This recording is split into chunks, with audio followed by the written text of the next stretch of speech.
A gente tem falado já muito aqui sobre maturidade e crescimento, sobre você e eu crescermos espiritualmente, emocionalmente, intelectualmente, nas nossas emoções e, obviamente, como nós estudamos ontem e veremos hoje novamente, nos rever um pouco, sobre a questão da oferenda, da oferta, da doação, da entrega, da consagração do nosso corpo ao Senhor. Porque, equivocadamente, algumas pessoas pensam que cristianismo está relacionado somente com as coisas espirituais, e não é verdade. O cristianismo, ele é fundamentado na pessoa de Jesus. Sua base, sua essência, a sua fonte de existência está na pessoa de Cristo. Então não existe cristianismo sem Cristo, sem Jesus. Não existe cristianismo sem Cristo e este crucificado, que é outro equívoco que as pessoas por vezes cometem.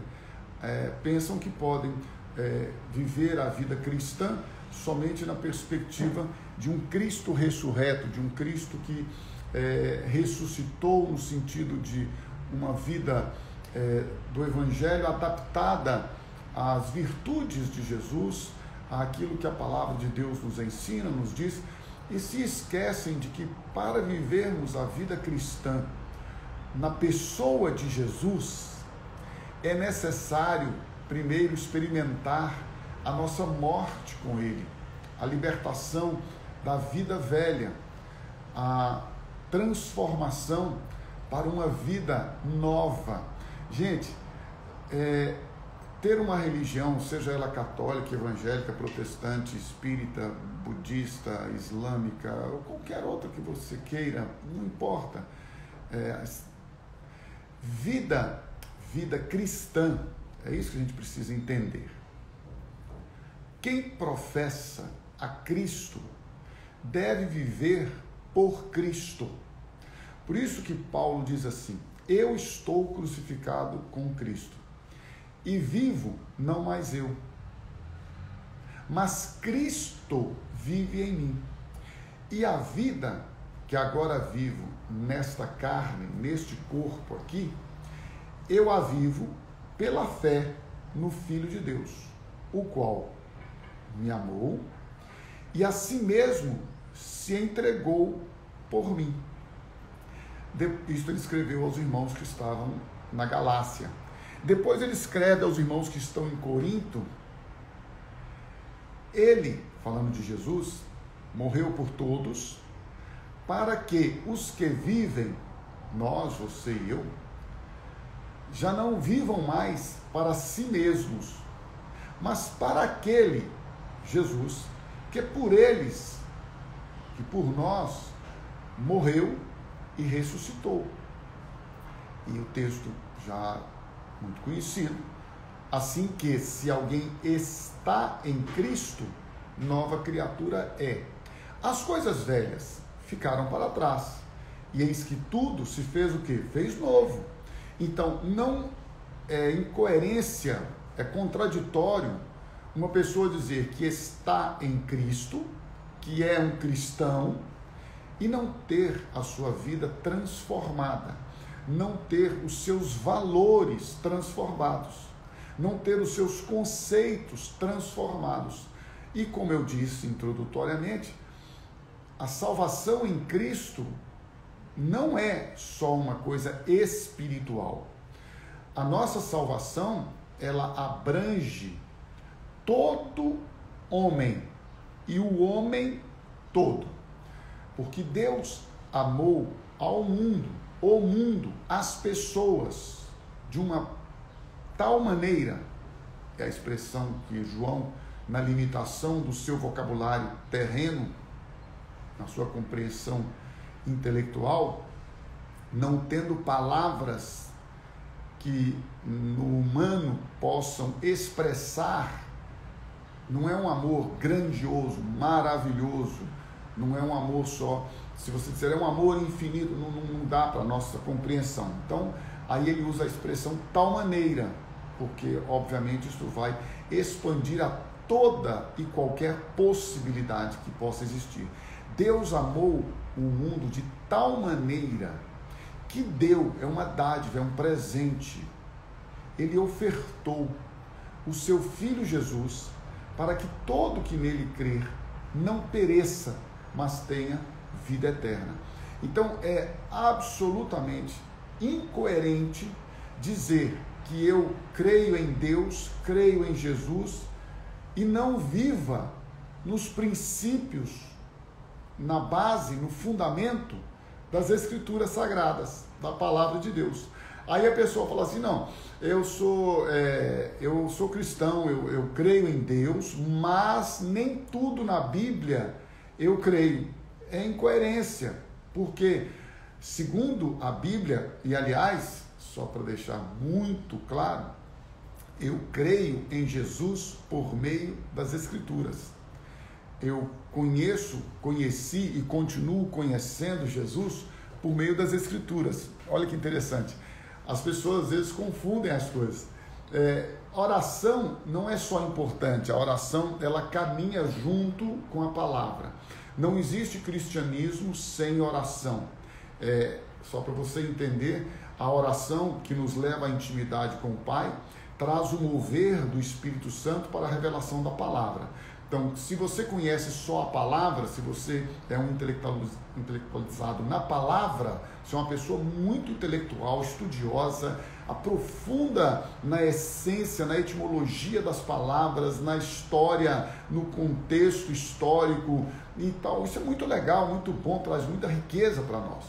Mas se você conhecer a Bíblia no mais profundo, no mais amplo aspecto do seu contexto, da sua etimologia, do grego, do hebraico, do latim, ótimo, maravilhoso. Mas se você não tiver a revelação do Espírito Santo, esta letra, a Bíblia, a palavra de Deus, mata.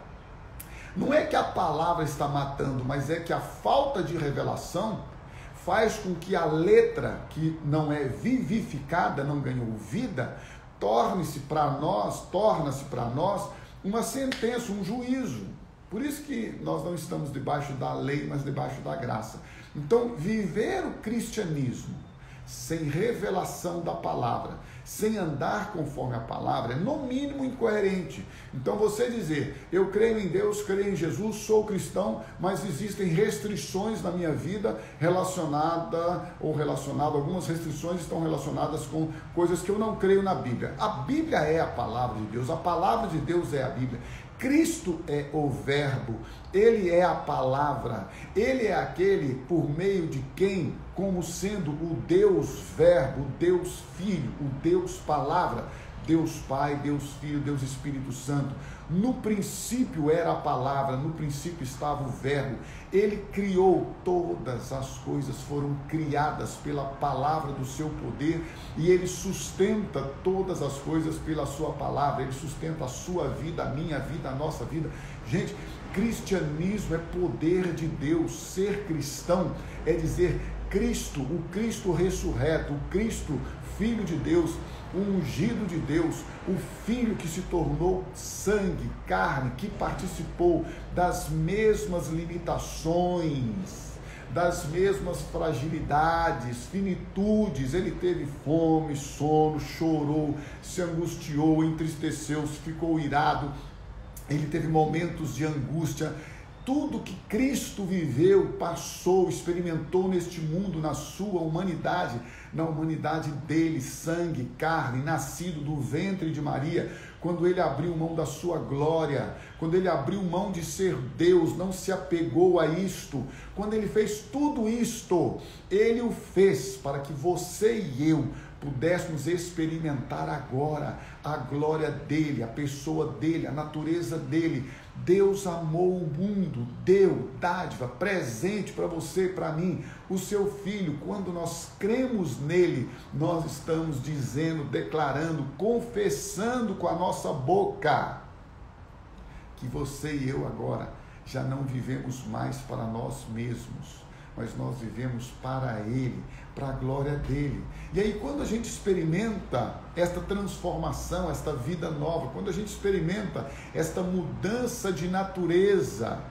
Você agora começa a viver com princípios, com fundamentos, com valores que são pautados na palavra de Deus.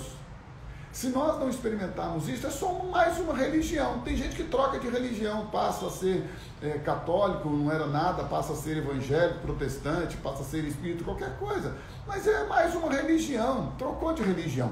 Tem gente que troca de denominação, sai de uma denominação considerada tradicional, que não vivencia, não experimenta de forma mais ampla os dons espirituais e as coisas sobrenaturais e místicas, vamos colocar assim, de uma forma mais simples, e vai para um meio onde chamam-se de pentecostal ou neopentecostal e envolve-se com as coisas relacionadas com o místico, com o sobrenatural, com os dons, e acha que isso aí é uma mudança tremenda. Meu irmão, minha irmã, deixa eu falar com você, nenhum nem outro. A gente ler a Bíblia, a gente vai ver que não é nenhum nem outro.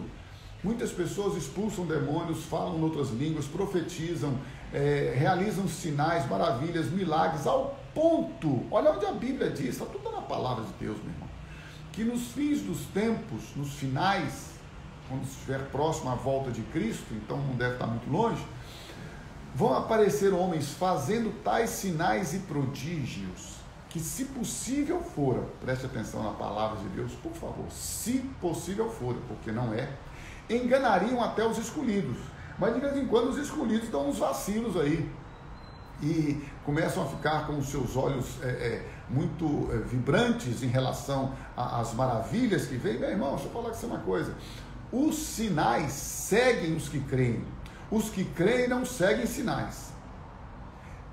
Hoje em dia virou moda, né? Pela facilidade da internet, pelo acesso a todo tipo de informação, tudo que é novidade, tudo que é novo, as pessoas saem correndo atrás.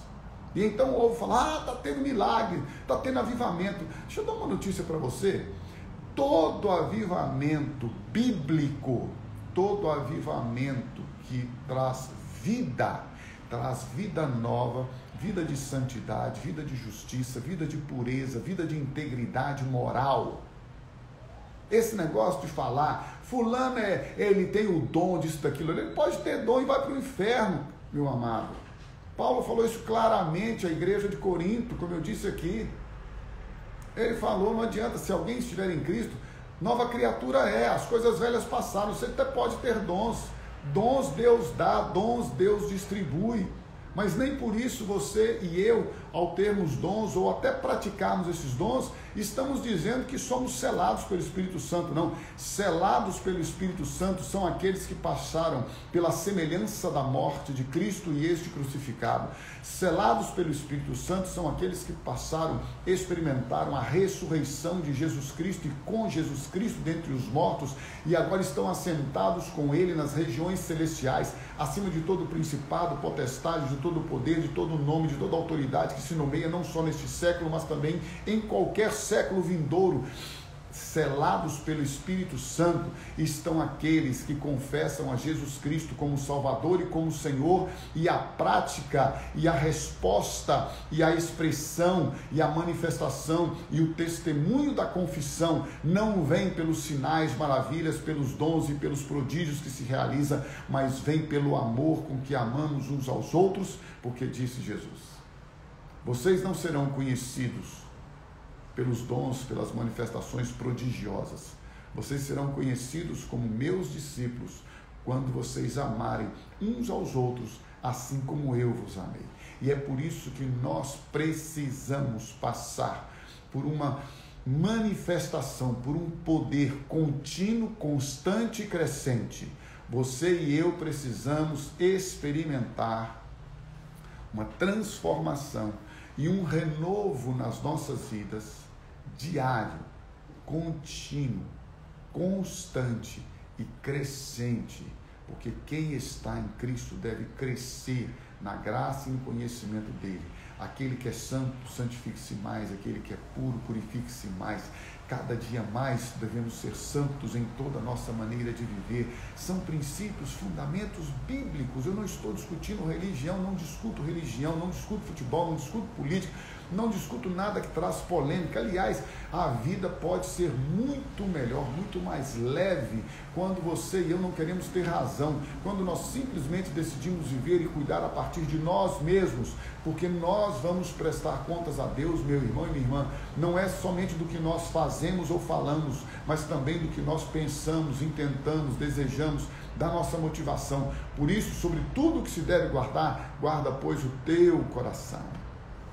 E então, o apóstolo Paulo, em Romanos capítulo 12, ontem eu li o versículo de número 1, ele fala assim: não se conforme, versículo 2, com este século, transformem-se, sejam transformados pela renovação da vossa mente. Meu irmão, minha irmã, eu vou continuar insistindo com você todos os dias, se Deus me der graça, se Deus me permitir estar aqui com você.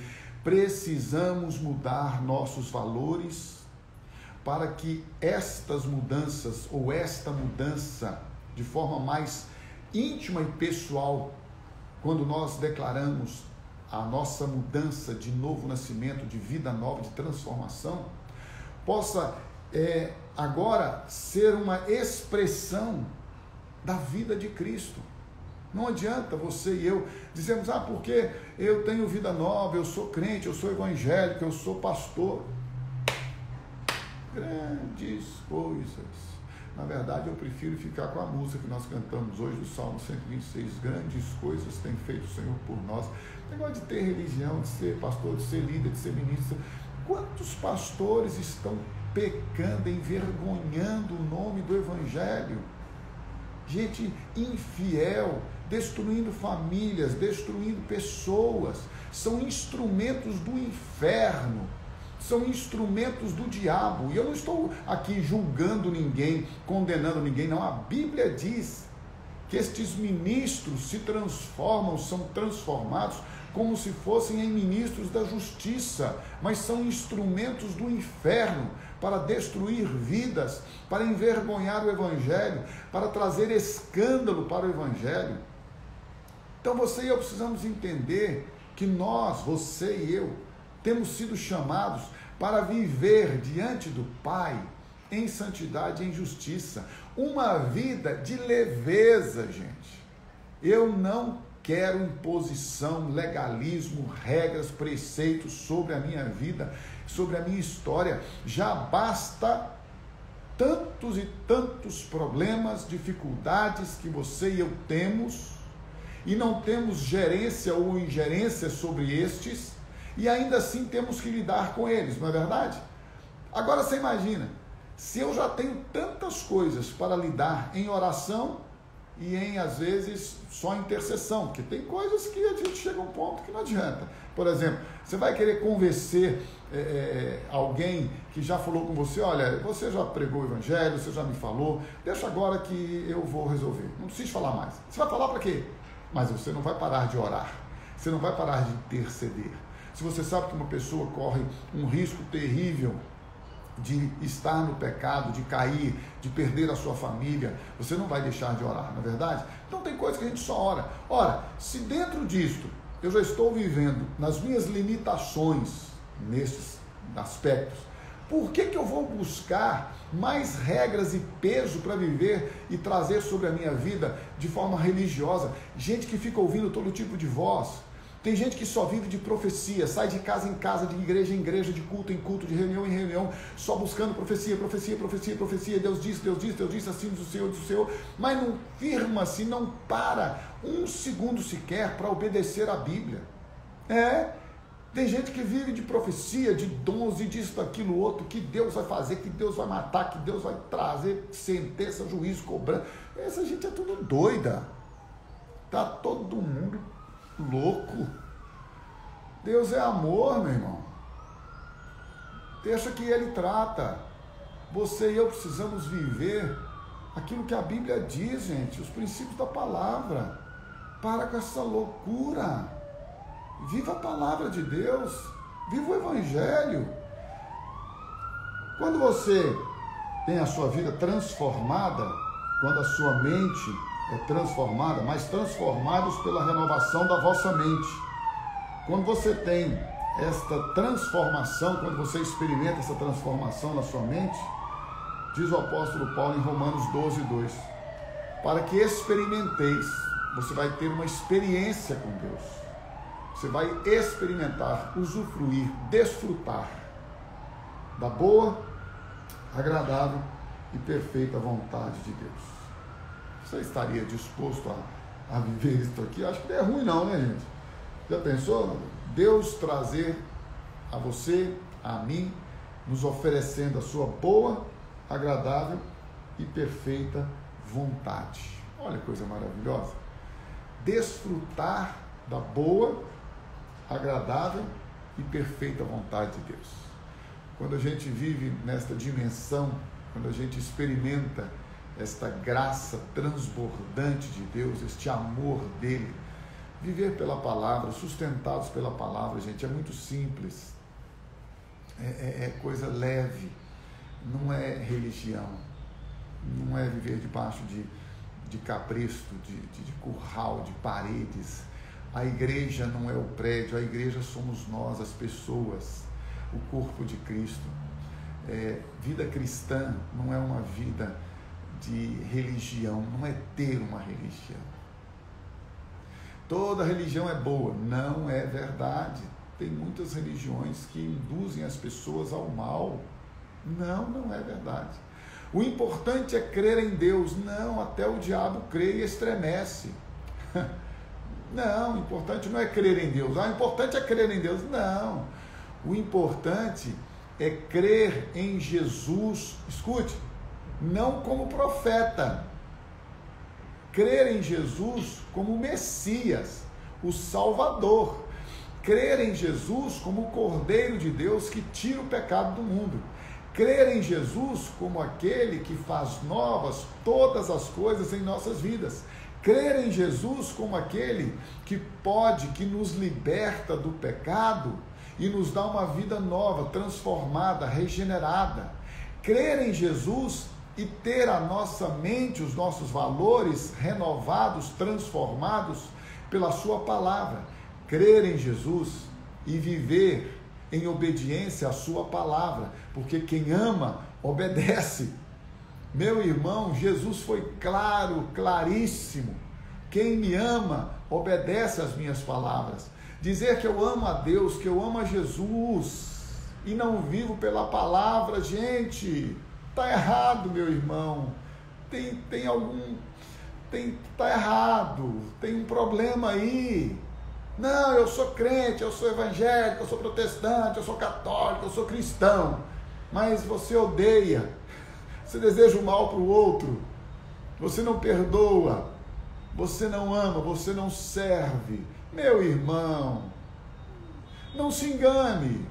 Que às vezes a gente fala assim, as pessoas estão te enganando. Muitas vezes nós nos enganamos. A Bíblia nos alerta para isto. Não vos enganeis.